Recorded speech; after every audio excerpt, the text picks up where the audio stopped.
What's going on, guys? Welcome back to another episode of Lockdown Coverage. If you guys are new to the channel, my name's Daniel. On today's episode, I of course will be covering your Miami Dolphins and kind of the offseason program, but particularly the NFL draft. And before I get into this video, to anyone watching, please make sure to leave a thumbs up if you haven't already and subscribe to the channel for more Dolphins coverage. I will be doing so throughout the offseason and the foreseeable future. But let me get into this video real quick and mention that if you didn't already know, to any Dolphins fans, that the Miami Dolphins coaching staff is going to be coaching the Senior Bowl in Mobile, Alabama. So it kind of gives us an exclusive look at a bunch of prospects that most teams wouldn't get to see other than their pro days, because there is no NFL Combine this year, and teams will not particularly have players coming to their facilities to work out as often, if I had to guess. So it gives us kind of a big advantage in this NFL draft. I quickly wanted to mention that in case anyone didn't know. And there's players in the top first round that I want to discuss in this video, particularly Devontae Smith and Najee Harris. And it's funny that it's a bunch of Alabama players, because year in and year out, Nick Saban seems to produce 4 or 5 first-round picks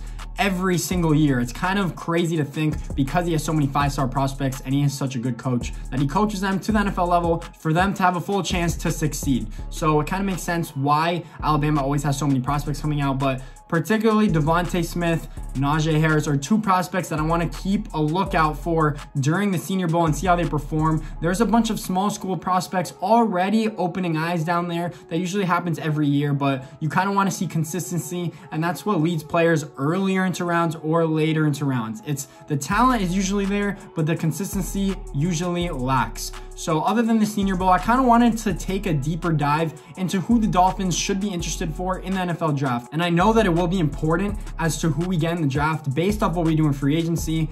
But let me get into the trade situation that I think could happen with this team. And I know a lot of fans aren't for it, and a lot of fans are for it. It's kind of a 50-50 split. There's no one kind of down the middle that is kind of like, whatever happens, happens, I'll be happy with. But a lot of people think that Tua Tagovailoa should be the quarterback of the future. Me, myself, and I kind of agree so with that statement, just because he's only played 10 games, and you kind of don't want to criticize him that early in his career with so many people calling him out for only playing 10 games and being one of the best college quarterbacks ever. And I know there's transcendent talents every year at the quarterback position in the NFL, but Tua was accurate as hell. Tua basically did everything perfectly for him to succeed in the NFL level, other than him being 6 foot, which is why he still went in the top 5, because he did everything so exceptionally well, and he was such a fast, twitchy player in college. So let me get that out of the way. But if the Dolphins do intend to stick with Tua Tagovailoa, we will have all of our draft capital to work with. And that is kind of what I want to put the video on, is what we should do with the draft capital. The other direction we could go, which would kind of throw this video out the window, is if we traded majority of that draft capital to the Houston Texans that we got the draft capital from in the first place, for Deshaun Watson, an already established top 5 quarterback in the NFL. At the age of 25 years old, it seems that he actually wants to leave. The problem that I would have was if we wouldn't be interested in him and the New York Jets got him. So then our division would consist of Deshaun Watson and Josh Allen, and that I obviously will not be happy with. But other than the Jets, they don't have the first overall pick. So if they think that Justin Fields or Zach Wilson out of BYU isn't the answer at quarterback, I think it makes sense for them to trade for Deshaun Watson at all costs. Give up your whole damn draft because he is that good of a quarterback. And I know in Houston, they don't have any draft capital and they don't have money to spend. So they can't surround him with talent and give him a potential playoff positioning berth anymore, because how much more can he do in the first place? They went 4-12 last year, and which is why we have such a good pick in the draft because of them. But he played as well as you could for a quarterback, especially a franchise quarterback. So I see why he wants out. I see why he doesn't care that the coaching staff, or if he decides exactly who the coach is, because it's not going to change much. You can't already do better than he did. And even if he had an MVP season, had 50 touchdown passes, I think Houston might not even be 8-8. So that's a big if. I see why Deshaun Watson wants out. But if we do trade for him, we would probably have to give up Tua Tagovailoa, concerning that Tua is even on the radar for Houston as a potential franchise quarterback, and the 3rd pick, in which we could get probably the 3rd best player in the draft, because we don't have any particular need other than wide receiver, which is loaded in this draft. So if I had to go another direction, I would probably not want to draft a wide receiver 3rd, and that's just in my eyes, because I don't think you should be worthy of a top 3 pick at wide receiver unless you're Calvin Johnson. Like, unless you're Calvin Johnson or Julio Jones, you should not be going in the top 3 of your wide receiver, but that's just my opinion. So we'll see what actually happens with the Deshaun Watson trade. And if we do pull that off, we won't have any draft capital and less money to spend in free agency to actually surround him with pieces that Tua was missing in the first place. So let's say that never happened and we did end up staying with Tua Tagovailoa. I actually think that we would have a lot of options on the table. If we wanted to draft a wide receiver at 3, what are our 2 options? We could draft Jamar Chase or Devontae Smith. And if I am looking down, it's because it's a group of players that I did list and show kind of how many different directions we could go in this draft. But let's say we did go with a wide receiver at 3. We could go Devontae Smith or Jamar Chase. And you can go with either wide receiver because they're both probably are just as good. And honestly, it's just a direction the Dolphins want to go in that position. Obviously, Tua Tagovailoa also threw to Devontae Smith in college. So he already has that bridge connection with him, and they would reestablish that in the NFL on this Dolphins team. Jamar Chase put up historic numbers with Joe Burrow and LSU. I wouldn't have a problem with who we went with.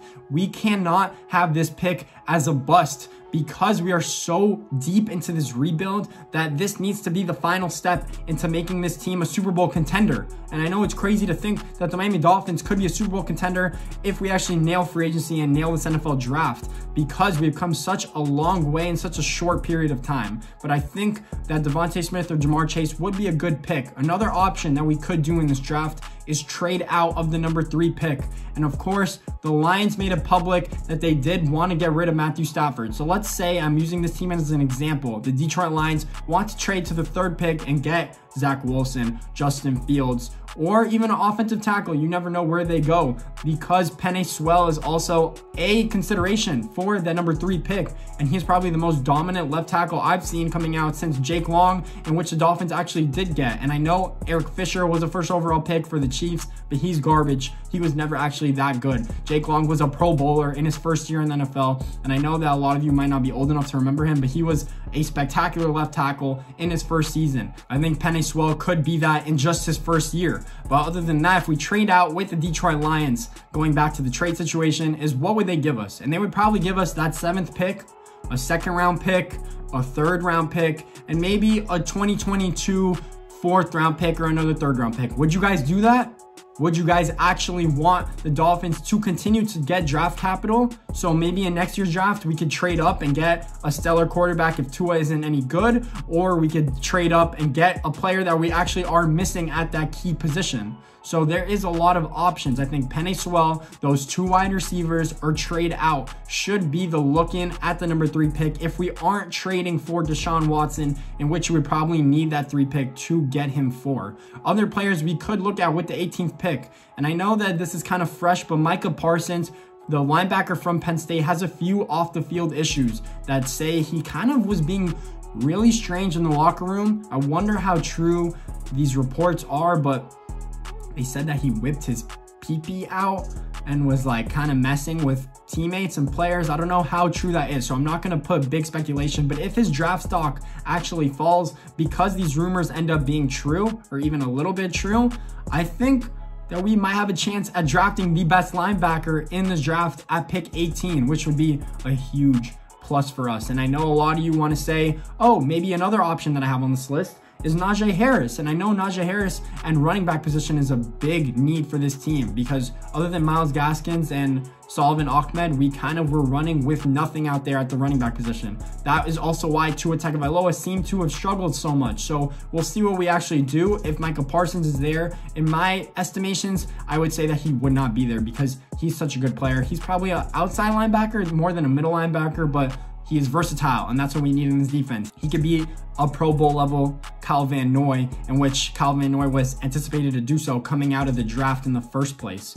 Other than Micah Parsons, if he's not there, another linebacker from Tulsa, Xavier Collins, and I have not looked at film at him, so I don't know how good he is, but supposedly he is explosive, he is fast, he is versatile. That just sounds like a Dolphins fit right there. Supposedly he's the 2nd best linebacker in this draft, and maybe we could do that with pick 18. I'm assuming he would be there. But let's say we did get Penei Sewell with that 3rd pick, shore up your offensive line, move Robert Hunt to the guard position instead of tackle. You'd have Austin Jackson still playing left tackle, and maybe Penei Sewell could be that right tackle, and that would shore up the offense. Maybe we got a Corey Linsley from the Green Bay Packers in free agency.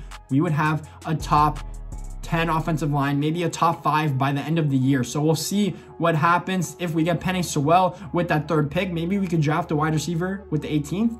And Jalen Waddle seems to be a perfect wide receiver in that situation. Another Alabama product that won't be attending the Senior Bowl because he's an underclassman. But we'll see if we could actually get our hands on him, maybe draft an offensive tackle and a wide receiver with our 3rd pick and 18th pick, and then just go best player available from then on. We obviously need a pass rusher specifically. We need more interior offensive line play. Maybe we need a secondary player as a safety because Xavier Howard and Byron Jones are two probably of the top 10 cornerbacks in the NFL. So we'll see what we do in this draft. And I am really interested to see what we do in free agency because that obviously will determine what we do in the draft. As I said so earlier in the video, I think it's going to be a big offseason for us. And I also have to say the free agency will be key that we nail on these players and don't waste money on players that aren't going to put up production, which I don't think Chris Grier is big on in the first place. So we'll see what happens. I love what the Dolphins have to do this offseason. I hope we don't fuck it up because we're